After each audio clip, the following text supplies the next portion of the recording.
Hi friends, ये हमारा 17th video है डायबिटीज एजुकेशन की सीरीज में और इसका सब्जेक्ट है follow up in diabetes treatment. तो यहाँ पर ये बात समझना बहुत जरूरी कि डायबिटीज एक क्रॉनिक डिजीज है और क्रॉनिक डिजीजेस उन बीमारियों को कहते हैं जो आजीवन रहती हैं। और न सिर्फ ये क्रॉनिक डिजीज है बल्कि ये कहलाती है कि it is an essentially progressive disease. ये वक्त के साथ साथ बढ़ती जाती है, तो जैसे जैसे आपकी डायबिटीज पुरानी होती जाएगी वो ज्यादा सीवियर होती जाएगी। और ये कोई बहुत बड़ी बात नहीं है, ये इसलिए एक सीधी सीधी समझ में आने वाली बात है क्योंकि वक्त के साथ पूरी बॉडी कमजोर हो रही है, हार्ट भी कमजोर हो रहा है, लिवर भी कमजोर हो रहा है। सबकी स्पीड अलग अलग है depending upon the genetic potential और depending upon lifestyle and most importantly depending upon the mental state.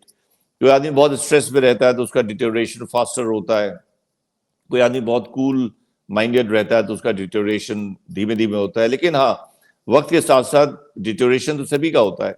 तो जो इंसुलिन बनाने वाले सेल्स हैं पैंक्रियाज में वो भी कमजोर होते जाते हैं, तो उनका भी डिटेरियोरेशन हो रहा है और धीरे धीरे उनकी कैपेसिटी कम होती जाती है। तो एक वक्त आता है जब वो इंसुलिन नहीं पूरी बना पाते हैं और उनके डिटेरियोरेशन के प्रपोर्शन में दवाइयां बढ़ती जाती हैं। फिर एक वक्त आता है जब इंसुलिन परमानेंटली ट्रीटमेंट प्रोग्राम में आ जाती है।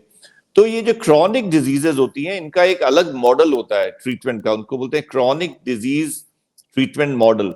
देखिए, एक्यूट डिजीजेस तो हफ्ते दो हफ्ते में ठीक हो जाती हैं। कोई इन्फेक्शन हुआ, कोविड हुआ या कोई निमोनिया हुआ या कोई और एब्डोमिनल इन्फेक्शन हुआ, तो वो सब तो एक हफ्ते में ठीक हो जाता है, कोई 2 हफ्ते में ठीक हो जाते हैं। तो उसमें पेशेंट के जो सिम्टम्स होते हैं वो गाइडिंग प्रिंसिपल होता है कि पेशेंट के सिम्टम्स खत्म होने चाहिए और कुछ ब्लड टेस्ट हैं जो नॉर्मलाइज हो जाने चाहिए। लेकिन क्रॉनिक डिजीज केयर मॉडल जो होता है उसमें उसको बोलते हैं प्रोटोकॉल बेस्ड अप्रोच। उसमें एक प्रोटोकॉल है कि हमको हर 3 महीने में पेशेंट को बुलाना है, उसके हर 3 महीने पे कुछ टेस्ट करने हैं और उस टेस्ट के हिसाब से हमको उसकी दवाई को चेंज करना है। तो हम कभी भी पेशेंट के सिम्टम्स को ज्यादा ध्यान नहीं देते। सिम्टम्स हम पूछते हैं और सिम्टम्स अगर होते हैं तो उनके लिए कुछ ना कुछ दवाई भी देते हैं, लेकिन हमारे लिए सिम्टम्स से ज्यादा इंपॉर्टेंट नंबर्स होते हैं। नंबर्स का मतलब कि उसके पैरामीटर्स क्या कह रहे हैं, उसका फास्टिंग शुगर कितना है, उसका पोस्टप्रांडियल शुगर कितना है, HbA1c कितना है, कोलेस्ट्रॉल के नंबर्स कैसे हैं, बॉडी वेट कैसा है, BMI कैसा है, ब्लड प्रेशर कैसा है। सो दे आर ऑल नंबर्स। तो हमारा जो ट्रीटमेंट होता है वो नंबर्स के बेसिस पे होता है।